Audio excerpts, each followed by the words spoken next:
मैं अपने चैनल पे एक तिलक गीत गाने जा रही हूँ जो कि बहुत मज़ेदार है, बहुत ज़ोरदार मज़ेदार है। पूरा सुनिएगा, हंसते हंसते पेट नहीं फूल गया तो कहिएगा। और मेरे चैनल पे अगर नए होंगे तो सब्सक्राइब कर लीजिएगा, ताकि मैं जो भी नया वीडियो डालूंगी ना वो आपको समझ में आएगा। फिर ऐसा गाना डालती हूँ जो आप भी कहीं समारोह में जाएँ तो गा सकते हैं। कोई कहे कि ये तनी गावा हो तो ये नहीं कि चुप रहिए, गा सकती हैं।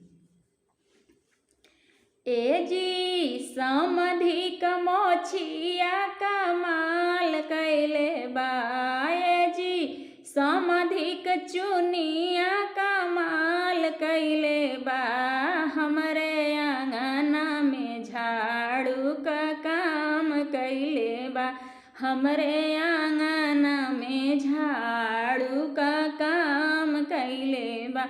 ए जी तिलकहर उनका गमछा कमाल कैले बा, ए जी तिलकहर उनका गमछा कमाल कैले बा, हमरे आंगना में पोछा का काम कैले बा, हमरे आंगना में पोछा का काम कैले बा।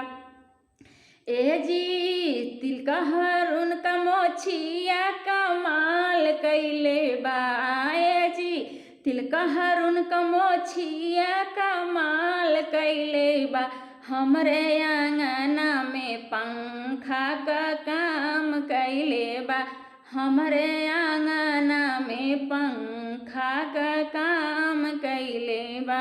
ए जी तिलकहर उनका धोतिया कमाल कैले बा, ए जी तिलकहर उनका धोतिया कमाल कैले बा, हमरे आंगना में दरी का काम कैले बा, हमरे आंगना में दरी का काम कैले बा।